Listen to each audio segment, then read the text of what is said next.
I can't think.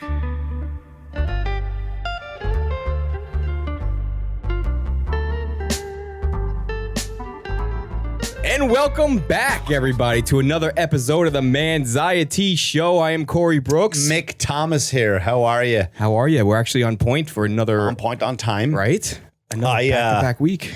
I watched the last episode. I never watch episodes of podcasts. Did you? I listen. I don't know what, if it's your camera or where I'm sitting or I looked like a fucking potato.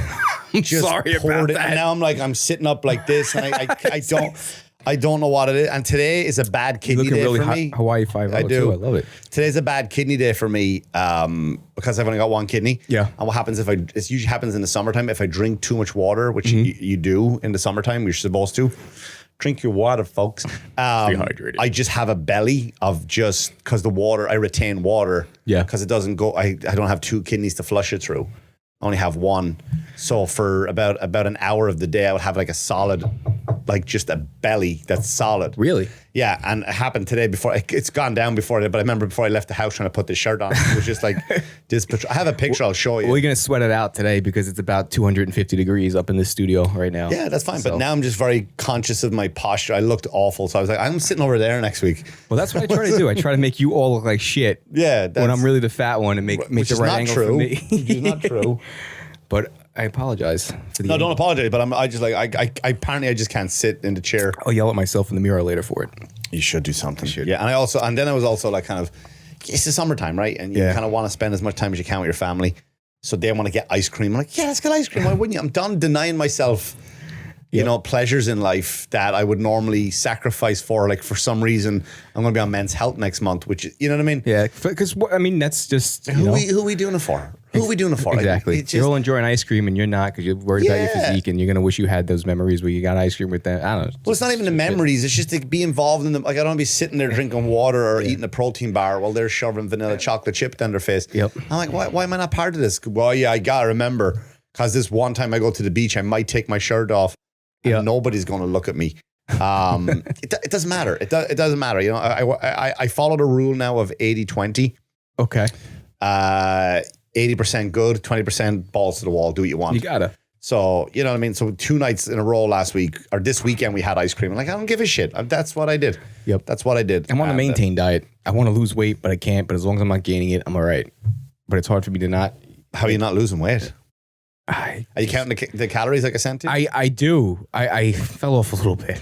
But it's at night. That like happens. It's like yesterday they wanted ice cream. So I went and got ice cream to make it home. Like Sundays to make it home. And I'm like, all right, well, she likes that. And he likes this. And then I'm like, well, I like that. And then I get the fucking waffle cones. I start getting crazy. And they're like, why? She's like, why'd you get all but that Sunday's stuff? a great day, isn't it, for ice cream and stuff like that? Or if you're out anyway, enjoying the weather. I like to fucking eat. I like to eat. No, that's all right. Nothing wrong with that. You know? And speaking of, the 12 steps, we're going to talk about the 12 steps. Yeah, we're talking about 12 steps now. So it's just funny. I don't know if there is for eating. Oh, that's one. It's because the good thing about the 12 steps is you can take that into, there's a huge bug on the wall. I don't care. I'm not afraid of bugs. It's a stink bug. Where did they get that from? Because they put out once you squish them, they put out like an odor. So when they're dead? It stinks when they're dead, yeah. What a horrible defense name, mechanism. They're like a common house bug. It's not like... Yeah, but most animals have a defense mechanism. Yeah. So his only kicks in when he's dead? Yes, it's the only time I smell is when you squish it. Yeah, and then apparently it makes more of them come out, so it's not necessarily the ideal thing to do. But like I thought it was like kind of like a skunk. I wish I could show you guys the stink bug because that's Google a stink bug. For Christ's sake, Google a stink bug. But yeah, so going on what you said about eating, that's funny. The 12 steps can be used for, and a lot of the reason why I want to talk about 12 steps. We did an episode on addiction, right? Yes. So we don't need to go into where addiction comes from, and again, but we obviously know it comes from trauma, childhood trauma. Yep. And we will have a trauma expert on soon. Exciting. Yeah. She's amazing. She's awesome. She can talk more than I can, believe it or not. But the 12 steps, so there's a big stigmatism, right? So there's people who look at the 12 steps as like, oh, these people are losers. 12 step is for, you see it on TV, you see it in movies. It's usually in a church basement. And there's always like the loser brother. It's always the hero is just in a circle sitting there, and there's always coffee and cookies. Right, that's what it is. And they kind of have that loser mentality, and Hollywood doesn't doesn't show them in a good light. And so we do have this stigmatism of these losers and that kind of stuff. When really what it is, if you see someone in the 12-step program, it's like their life is now changing, because you don't just go to those things. Like you can, but I've never heard of a case where, let's say you have a brother, a sister, a friend, a spouse, cousin, whatever, and they're like, like those horrible shows, Interventions. Yeah. And they walk in like, what the fuck? There's a camera in their face. And right?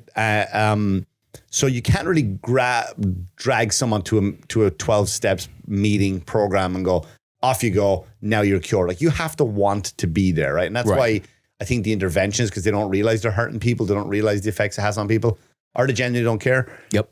Based on the addiction. So when you get into 12-step program, it's usually they're there by choice, and they're there to turn their life around. And if they're in that program, they're already on the swing, on the upswing. Mm-hmm. So it looks good for them. But you can, when you read the 12 steps, it was formed by a guy, and I should know the dates and all this stuff, and actually the names, which I can't, but it was made by two guys in Texas. Okay. Were the ones who came up with this, the 12-step program. It was something they used. They merged two different so it's relatively new. Yeah. I mean, in relation to, I would say, I can't choose my day. I should have researched. The weird thing is, like, when you study this, it's like, which is 3 years ago now when I studied all this, it was like, it's day one. Right. Jeff and Roger, right? You know what I mean? It's like almost like the start of Ben and Jerry's, like how they got together, So same thing. So they use the 12-step program to, I didn't start my stopwatch there, just so I had kind of an idea of where we are.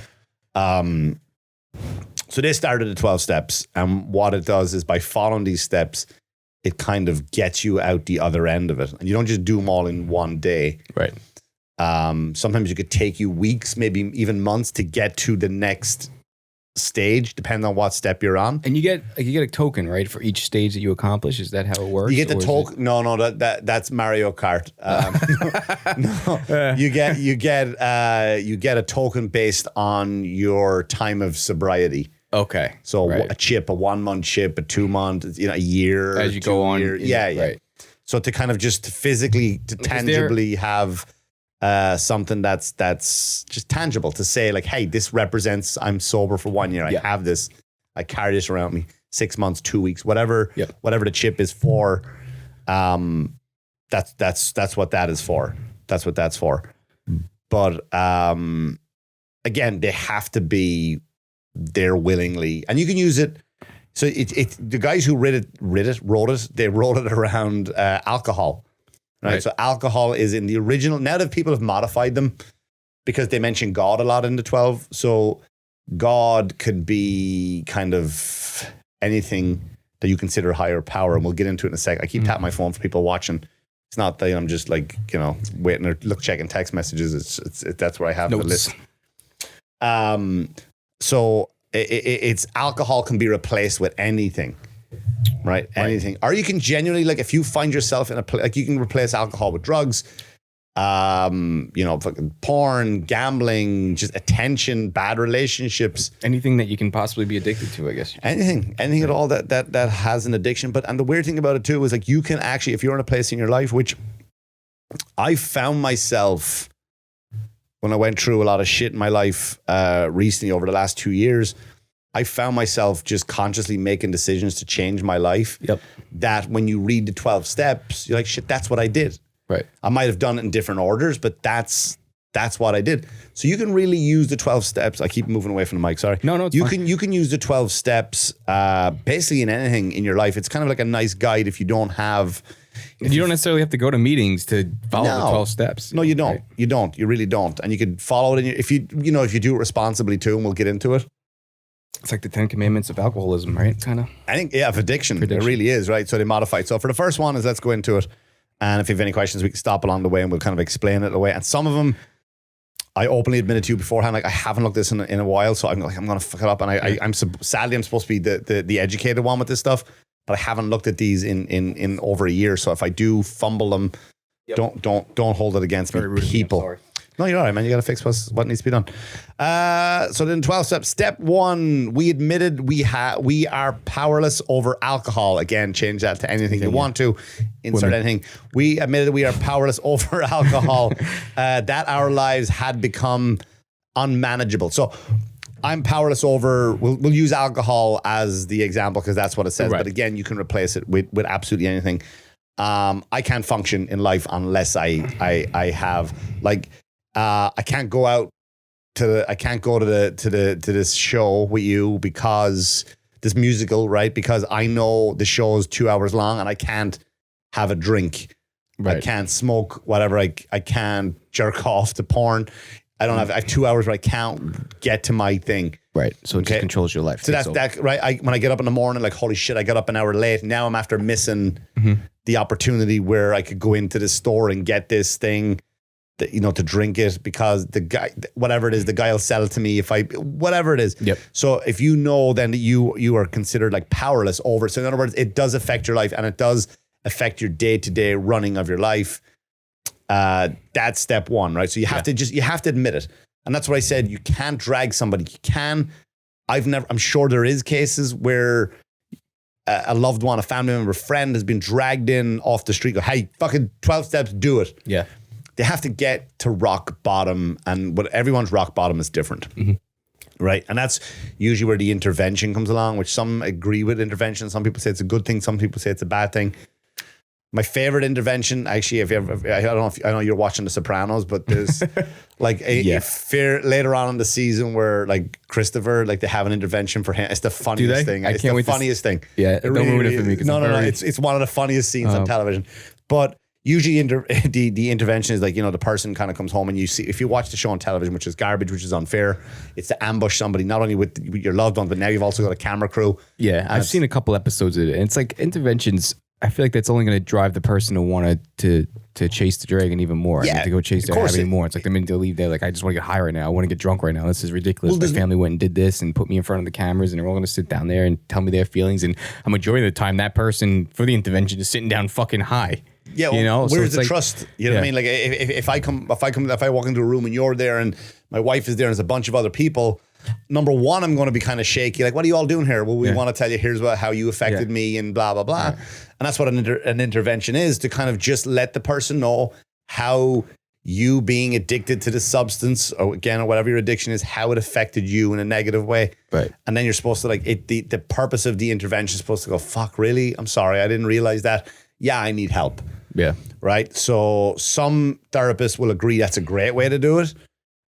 Some would agree, no. I personally disagree with it because I just think it's when you're ambushing somebody. Like for me, if I walked into a room with a bunch of people, I would do better one-on-one. But to walk into a room and have a bunch of people ambush me, I would close it. I would just shut down. So I'm sure there's hundreds of thousands of people who would do the same also.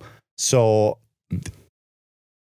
their theory is you would go from, hey, we just ambushed you. Yeah. Here's how now, and then the person will go. I think it should be part of. I'm just interrupting you. It's okay. Go for it. I think it should be part of, even if they throw it within the middle of the 12 steps, or it should be part of after that person is sober, after that person has went through their withdrawals, after that person, then bring them into an area where they can sit down and the family can tell them how it made them felt when their emotions are actually truly, they're attached, where they're not drunk, they're not high, they're not. Because every time those interventions, they're always fucked up still. Yeah. So it's like they're not truly feeling their emotions. But then, there is a time in that in the steps to kind of take an inventory and that kind of stuff. And we'll get to that. But I know what you're saying. I definitely think you should address. You shouldn't get off scot-free. Right. You know what I mean? And what I don't mean that in a punishment way. You shouldn't have people hold back the truth on what you meaning people who are in the program.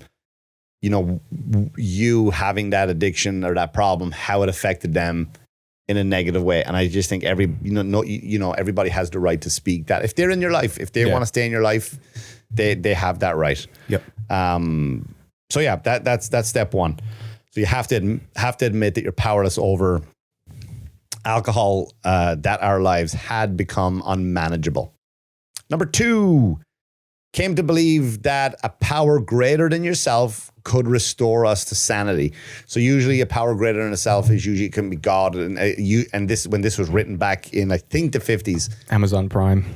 Yeah, whatever it is. It could be Marvel superheroes or God or Buddha, Muhammad. It could be, you might not have any type of religious belief whatsoever, but the power could come from the love of your family, like that. You know what I'm trying to say? So you kind of have to, you have to believe that the power greater than ourselves could restore us. So you know that you haven't, what you've been doing is wrong. You've been making shitty decisions. Yeah. You've had no guideline. So it's time to give yourself over to something that's greater to you. And that could be a father figure. Now, nobody has the perfect dad. Or family member that has that, but that genuinely could be, if you happen to have that perfect dad, probably like a Kevin Costner in Man of Steel type dad. Kevin Costner. You know what I mean? Then you could that's a great example. Yep. Go ahead.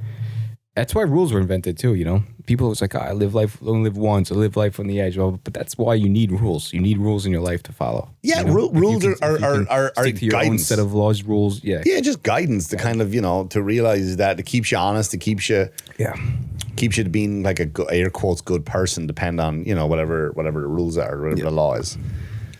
Rule number 3, made a decision to turn sorry, I can't read because font is tiny. Made a decision to turn our will and our lives over to the care of God as we understand him.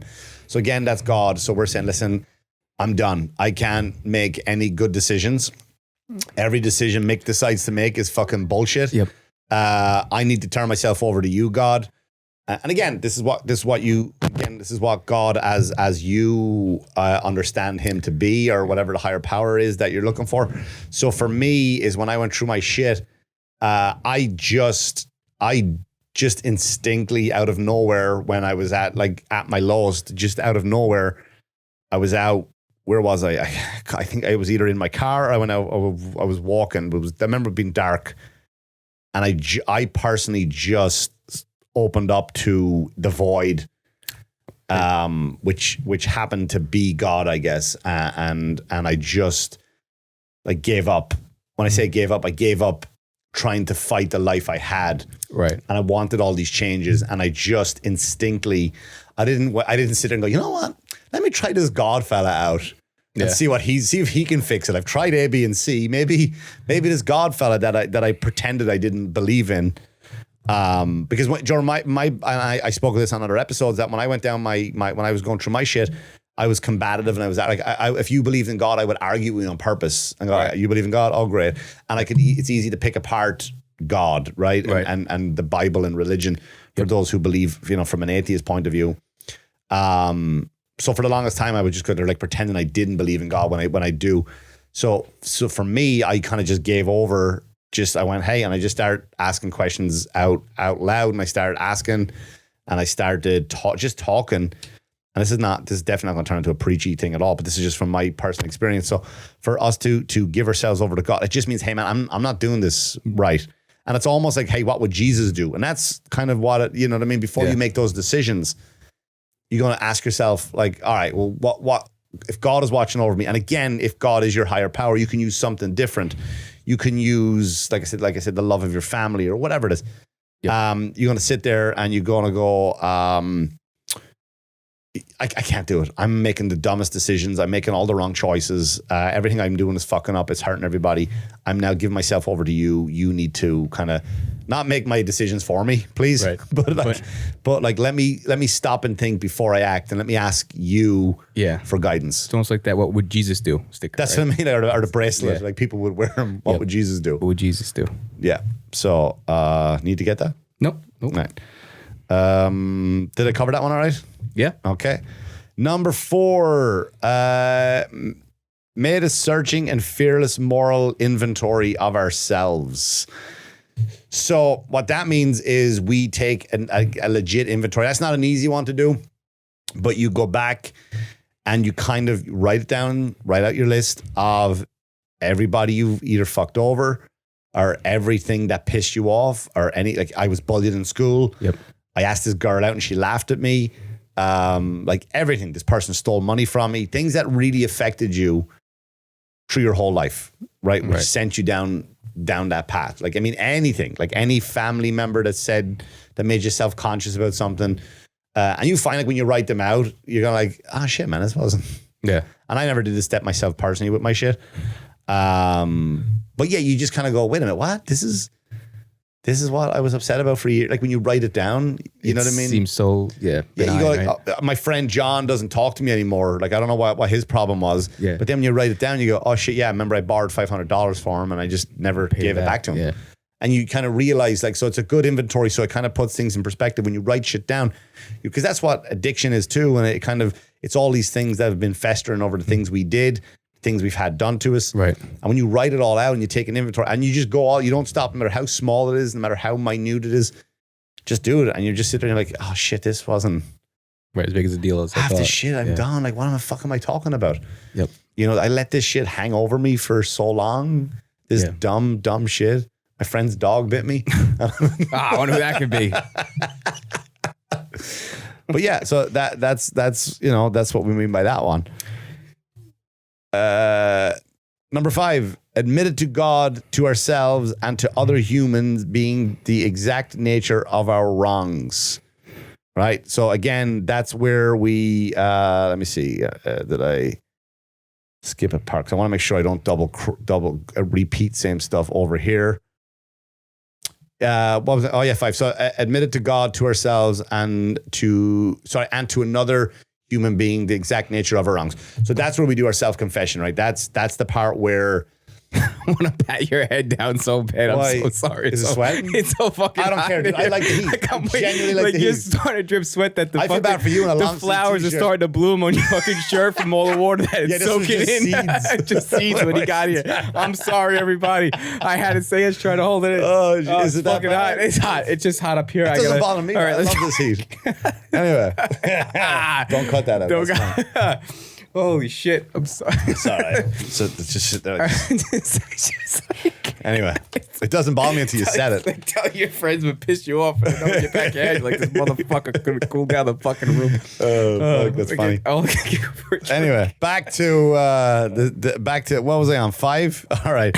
Yeah, admit to God and ourselves and to other human being the exact nature of our wrong. So that's if you have a sponsor, or else you can talk to God. You can talk to a friend, a priest, a pastor, your sponsor again, which like I said, if you have someone, but if you have someone, a therapist, counselor, anything like that, and basically what you're doing is you are listing all, and that's a hard one to do. You're listing all the things you did wrong to people, to yourselves, to society, to whatever it is. Like if you stole money, you insulted people, you lied. That's not a fun one to do, but it is necessary for you to move on. Right. Right. So that you kind of come forward with your past, right? Yeah. Yeah, you're just telling somebody. So you could be, like I said, walking in a field and just talking to God. It can be done. You can go to do it through confession. Again, it doesn't have to be religion. It doesn't have to be through God. You, like I said, tell your sponsor, your therapist, or a really good friend, and a friend that when you sit down and say, hey, I'm going to tell you a lot of stuff here. I don't want you to interrupt me and try to fix this problem for me, because I don't want you to fix my problem. I just want you to hear me out. Just let me get this out into the open, into the ether. That's what I guess a lot of people drink or take drugs for, right? Is to drown out something that they've to done never that deal with their problems, to hide, to mask them. That's what it is. So you got to get them out in the open, and sometimes hearing them out loud is very it's very painful, because when you say, like, sometimes you're just like, it's because in a way, like, therapy is like that. So therapy is you just talk until you hit that aha moment. Yep. Right, that breakthrough they call it. And that's what this is. When you say this out loud, you're like, shit. Like, you might say one thing and you might go, fuck that. I did that. I said that. I went there. I stole that. Whatever it is. That's a tough one to amend. That's a tough one to get out, but it is a necessary one. And that's why it's kind of at the halfway mark, I think. Yeah. Because I guess it's almost you have more courage to do so halfway through than you did at the beginning. Absolutely. Because the other ones are kind of like, hey, self-reflect. Here's what we're doing. Yeah. We're getting ready for it. And then bang. Now you're fucking in the tears. Now you're in the shit. Yep. So that's number 5. We're going through it pretty quick, which I We are. like. So we might have a nice early podcast this week. Wow. Number 6, we're entirely ready to have God remove all these defects of character. So again, we're back to a religious one, but that's where you're gonna turn again. If you believe in God or again, whatever your higher power is, like, listen, I'm done. I need this gone from me. I need you to take over. I need all this cleared from me. I can't can't be that person anymore. Right? I need all this gone. I confessed right out to whoever these people are. I need your help to make sure I don't go back down that track again. I know all the things I've done wrong. I've listed 200 things I've done wrong. I need you to help me to make sure I don't do those again. I want to help that you help me with keep me on the straight and narrow. Some people carry something in their pocket, right, like a stone or whatever, and if they feel like they're about to, like let's say compulsive liars as an example, right? That's an addiction by itself, right? To be a compulsive liar. And if someone asks a question to a compulsive liar and it's like, and they're aware of it and they want to change, and then you ask a question and they go like, how many beers did you have, right? Or whatever. Or if I say I was hitting golf balls, and how far did you hit the golf ball? 300 yards. And I know I didn't. I know I hit a 250. Yeah. Right? I don't gain anything from that lie. You don't gain anything from that lie. It's just that's what a compulsive liar does. It's just you're lying for the sake of lying. Yep. And then I've seen these where guys will have this in their pocket, and when a question is asked, they'll rub the stone just to let them know, hey, I got this, or whatever it is, a coin or whatever the fuck is in their pocket, a troll doll. They go, yeah, you know what? Before they answer, like they'll go 250, and they catch themselves out before they give that unnecessary point. It's not like, did you steal the cookies? No. Right? It's just a lie for the sake of lying. It's weird, right? It's a weird thing to understand. I think it becomes a thing where people are just afraid to disappoint the other person, or they're disappointing. They don't want to disappoint themselves. Exactly. You know what I mean? They're like, I don't want people to think I have a shitty life. Right. So I hit a golf ball 300 yards. But 250 is good. But you lie enough, you start to believe your own lies. I've seen that too. Like, and to the point where people have lied so much where I've seen where they pass with lie detector tests, you can cheat them anyway. Yeah. Like you really can. I've seen how they cheat those, which is weird. They did it in one of the Oceans movie. The guy, now they make it, because of that movie, they make you take a lie detector test with your shoes off. Really? Because what you do, if you ask a question, right? So you put a thumbtack in your shoe, right? So if I ask you a question, what's your name, Corey, and you step on the thumbtack when you're telling the truth, so now your levels spike, right, because of the pain. So, right, where do you live? Do you live in Suffolk County? Yes, I do. And you hit that, and all of a sudden your thing goes up. So you're telling the truth. So now all of a sudden, if I ask you a lie, did you really go to the movies on Saturday instead of coming out with me or whatever it was? And you go, yeah, I did. So now you don't have to step on the tack because the lie will spike you anyway. So now your truth will match your lies. Gotcha. Right. So now people like bite the inside of their tongue for the same effect. Right. Like they'll take a pause and they'll just bite their tongue to call. Right. So they can like bite the inside of their mouth, whatever. Like they'll pretend they're pausing before every question. Yep. So like there's so many ways to beat these lie detector tests. Right.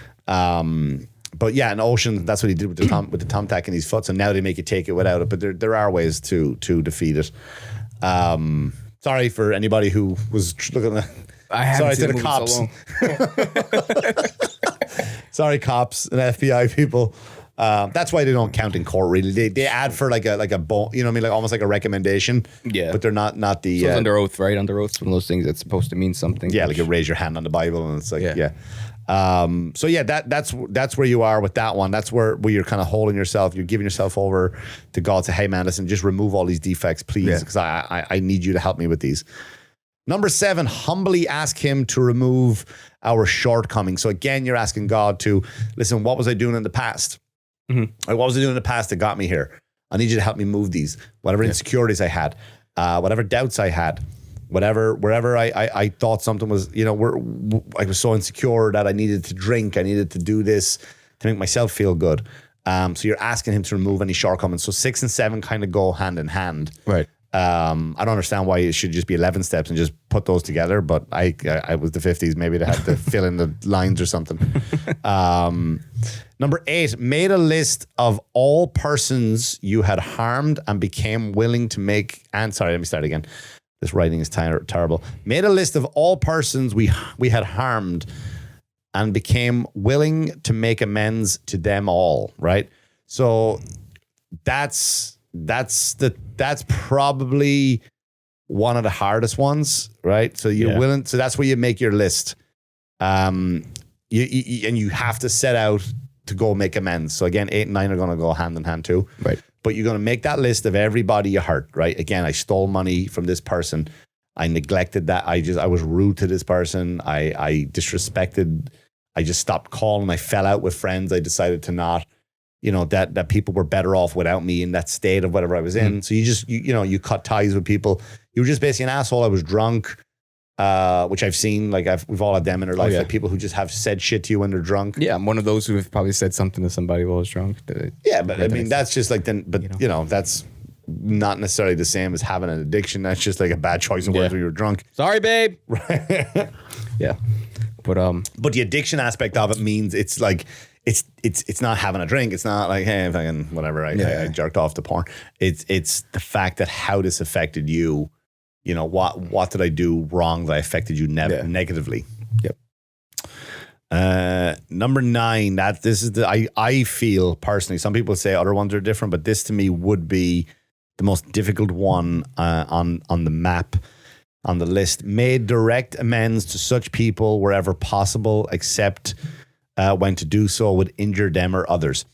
So that's where you make amends, right? That's where you go back around and you do all your apologies. And it's not just like, hey man, sorry I was a dick when I was an alcoholic that time. All right, we're good. Nah, man, you really have to go out and make amends. Yeah. How can I help you? How can I move forward in our friendship, in our life, relationship, whatever it is with somebody? What can I do to make this better? Can I drive you to the airport every fucking day? Can I do, like, you really have to kind of almost pay your penance. And what it means by causing injury, right? So like, I'm going to come clean with everything, right? So you have to pick your battles. Right. You can't just come up with stuff and say, hey, you know what? I'm going to make amends. You know what? This whole time I was banging your wife. Anyway, feels good to get that off my chest. Well, now I've turned your world upside down. Well, now you got to let that guy bang your wife. Right. Well, you could do that. Now you're in that club. You don't want to be there. Like, God damn it. Like you got brought to a fucking Broadway show that you didn't want to see. How long's it been going on for? Speaking of, I was at a show yesterday I didn't want to see. Oh my God. Yeah. Yeah, it was terrible. But I was, you do what you got to do. Do what you got to do. But yeah, so like that's an example, and it's a probably good example too. Like you don't just go, I'm going to make amends. Hey man, that feels so good to get me off my chest. But now your life is now upside down because so now I've injured you. Like it doesn't necessarily mean physically injured, but that's what it means. So that's the hardest thing where you make amends. You don't just like, hey man, I know I owe $100, but I don't owe $100. But you know what? Here's $5. I'll give you $5 for the next 20 weeks. Like you go out of your way to make amends. You have to make it. You have to make it. Now, some people won't want to deal with you ever again. It's not. This is not an assumption that everybody you fucked up in your life with is going to take you back and is going like they have to be. And if they're willing to go, no man, it's just life is better off without you. I don't need you in my life. Then that's their journey. That's their decision. You have to be a part of your strong amends. enough to accept that too. And your part. Yeah, exactly. You have to be able to accept it. And number 2, like your amends will be letting them go. Like, hey, if you change your mind, I'm around. You know, I'm just like, if you get stuck in a jam, I'm here. If you need anything, I'm here. But you have to be willing to let them go if that's the case. If that's what they want to do. Let me see. Continue to take Continue to take personal inventory, and when we were wrong, promptly admit it. So you're going through. You've made your amends to people. So now every day you're still taking inventory, right? So at the end of the day. Or you can do the start of the day for the day before. Yep. Did I fuck up again? How was my day today? Like if, maybe you want to keep a scoreboard, whatever. Did I do right? Did I do like every day I personally, which has been like really helpful for me for my mental health is like, I try find one person a day to help. Right. And that could be anything. Yeah. Could be any, it doesn't mean like, hey, I just open the door for the person going to the gym. That's just kindness. But like if I drive on the highway and I see someone pull over, like I don't see him till it's too late. I'm like, fuck, I can't come back. And that will mess with my head. But like this morning, there's these 2 guys at the gym and I don't know if they're special needs, but I think one of them definitely is. And when I leave, they must leave 10 minutes before me because they're always at a bus stop. So this morning I said, I'm going to pull up. I'm going to offer him a ride home. And that's my thing today. It's blistering hot out there. The heat was like terrible. So maybe they don't want to stand out. And so they go, no, we're fine. We're just going to get off here. And then we're leaving. Thank you so much for the offer. So that could have been my good thing to do, but you can't force it either. So you have to kind of go out and that's for me personally. I go out. So that's my inventory. So at the end of the day, I'm like, maybe I don't take an inventory, but I do kind of say, yeah, did I do something nice today? Did I help somebody? I don't know if you ever do that. I do, and it feels good. You know? Do you do you look for it, or it's like you just don't ignore it when you see it? Or? I don't ignore it when I see it, but I don't go looking for it. It's a weird feeling though, isn't it? When you do something like that, like to walk away feeling good. Yeah, it's a great feeling. It really is. It's almost like feels like it crosses out one wrong that you've done in your life. I don't know. I think it crosses more. I really do. Because I hope it does. Yeah, because sometimes like it's really small to you to do it, but the impact, like if you've ever bought somebody food, or like I've helped, I'd helped. Then again, it's like I helped, wheel somebody in a wheelchair into the store, right? And then when I go to check out, I don't donate to St. Jude's for the fucking 18th other time. So it's just like, is it checks and balances? And I always feel bad doing that. Like when they're like, do you say to to the cashier, like, do you want to donate? Did you see her over there in the wheelchair? I got her in here. All right. I'm good for the day. She was outside in the rain, stuck against the curb. I mean, do you donate everything? You go to the same store? Do you keep donating? No, I don't. You have your limit, I see, this is the point where I was going to lie. I really was. And I caught myself. I said, no, be honest. Yeah. I used to donate to St. Jude's monthly. Okay. Right. So what I did was whenever I sold my albums, both albums, I donated the proceeds to St. Jude's. Okay. I stopped selling the albums, right? I just stopped selling them. Because when I look back on my work as a comic, how much I've grown, like, these are garbage. I don't want these out there at all. Right. But, and then any run I did for charity, it was always St. Jude's. The last one was St. Jude's in Semper when I did the 100 miles. So I feel like I've raised thousands of dollars over the years. Wow. So I don't feel bad. A part of me kind of does. I don't know if I feel bad. I feel judged. Yeah, not even like St. Jude's, just like any in general, like whatever, any store that you usually go to, they're always like, "How you want to donate?" And I feel like after I donate once or twice, it's like, all right, enough. Right. And they don't know that I've already done. And I gotta explain to the cashier guy all the time, like, "Oh no, I already did it this week. I already did it yesterday. I already did it." Just because I feel guilty just hitting no. I gotta explain why I hit no. I give my disclaimer. Well, he's like, "Why no, sir? Why no? Why aren't you donating?" Like, "Hey, Jenny, come back. This guy's not donating." I just feel like I have to explain myself. But yeah, it's like the tip. You know what I mean? Like if I go to a store now, just something so simple. That bothers me. It does. When they reach behind and grab something. Yeah. And then they give it to you and they go, it's just going to ask if you want to leave a tip. And I go, no. But here's the thing, when you hit no tip, it doesn't disappear really quick. No. You got to go. Like I got to look you in the eye and go, you're not getting extra fucking money. She says, because you just lean back and you grab the muffin. Like it's weird. It's weird. I'm not doing it. But yeah, man, that feeling of doing good, it really does. And I challenge anybody just to set that task for yourself once a day. Do something kind for somebody. Let it be anything. Like numerous times it's happened where I've been at a 7-Eleven. Numerous times where someone is short, the car doesn't go through, and I'll get that. And it could be a cup of coffee and a bagel. Yeah. And it's maybe $3 out of your pocket. And I know, listen, times are tough right now, so I'm not saying you should do it. I always want to do like the pay forward to the drive-thru when I'm afraid the one time I do it, the guy behind me's got a $65 order. Yeah, he's got all kids in the car. Like, like the person bought my $3 drink in front of me, and I'm like, I'll pay it forward. They're like, all right, that'll be $54.87, sir. And you're like, Yeah, no, dude, that's when you go like, forget it. I want to bail on this kind of thing.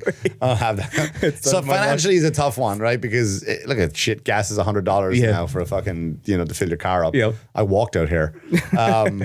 So I challenge anybody out there to just once a day, do something that's kind. Yeah. And it doesn't have to be financial. It could be something so simple, like a compliment to somebody, whatever it is, whatever. Like the other day, I was coming out of, where was it? I was taking my daughter to a doctor's appointment, and when she was in the appointment, me and my son were going to go get tacos at this place across Texas place in Seville. So let your daughter starve. No, I got her something. She's a doctor. No, that's fine. But there's a homeless guy sitting there, and he had a really cool shirt on. And I walked up and said, "Hey, man, I really like that shirt." And he was like, he really thought he was taken back. He's like, "What?" He's like, I think it's a cool shirt because it was all like Hawaiian stuff, and here I am now. Yep. For the summer. And I never carry cash. Right? I just never have cash on me. I'm just that person. And he was like, "Oh man, thanks. I got it in Walmart," and I just had a little conversation. So I went into Walgreens, and that's where I got like, my son wanted a chocolate milk. I got a Red Bull, and I just got him a thing of water, like a little large thing of water. Like, there you go, man. That's I don't have any cash on me, so sorry. Having said that, now I could have done cash back, but like an idiot.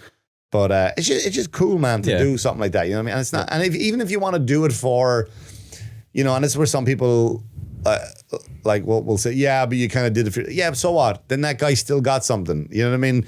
If the price of that came up, like I got to feel good about it, then that's fine too. But he also benefited from this today. Yeah. You know? Yep. Where are we on? Number 11? I think we're on number 11. Right. Number 11, sought through prayer and meditation to improve our consciousness contact with God as we understand him, praying only for knowledge of his will for us and the power to carry that out. So it's at the end, it's just through either prayer or meditation if you don't believe in God whatsoever. Right. And it's kind of, I wish I could meditate. I can't. No, I just can't. I either end up falling asleep. Yeah. And I understand it's a discipline thing. You start off, and if you can get 2 seconds where you kind of leave. Yeah. And you have to build up to it. But I wish I didn't try hard enough. So I'm not going to make an excuse like I can't do it. But I kind of wish I was more into that. But I do get up in the morning before, and my first thing to do is I go outside. Yeah, you do your meditating in your own way. Yeah, my own way, kind of. I do. So yeah, if you just go up there every day and you just kind of you say your prayer and you're asked to be kind of kept on the straight and narrow, to keep a level head, to always stay the course, to realize like I said, today is the day. Yeah. I want to do one kind thing. So you're asking for that guidance, you're asking for that help, just by putting things out to the universe. If you're one of those people, but just also. If you meditate, and that's necessarily spiritual, that's more of a peace of mind thing. Yeah, you're kind of holding yourself accountable for you're disciplining yourself. You're setting your mind up for, hey, I'm here to help, right? I'm here to do good today. I want to be on the right track. Please help me out, whoever that is, or whoever you're praying to. Or again, whatever you're doing. And the last one of the 12 steps is having a spiritual awakening. As the result of these steps, we try to carry this message to alcoholics, that could be addicts again, obviously, and to practice these principles in all our affairs. And that's a lot of people, that's their favorite one. Mm-hmm. Because they get to pay it forward, right? They get, like I said, you're at step 12 now, and there's so many people that are not at even step 1. There's so many people that are struggling with step 5, with step 3, and you get to pay it forward because you're at the end of, because you're not being an addict, you're never cured, right? You're recovered. You're recovered from it, because you could always relapse at any moment. You could always slip back into that horrible darkness, if you will. But you're on track. So you're ahead of it. And this is a lot of people's favorite. Because number 1, you reach step 12 if you're recovering from, again, whatever your addiction is. You're now recovering, but now you get to go back and help others who were on step 1, 2, 3, 4, 5, 6, 7, 8, 9, 10, 11. No matter what step they are. And that becomes like a lot of their favorites, where they just get to feel good that they're at step 12, but then they know, they remember what it was like to see, when they see someone at step 4, like, yeah, fuck, I remember that was the hardest one. I had to write all that shit out. That's, I want to be there. I want to be the person, maybe if you want to come talk to me, if you don't have a priest, if you don't have a therapist, if you don't have a sponsor, like, I'll be the one. Tell me all this shit, get all this stuff off the chest.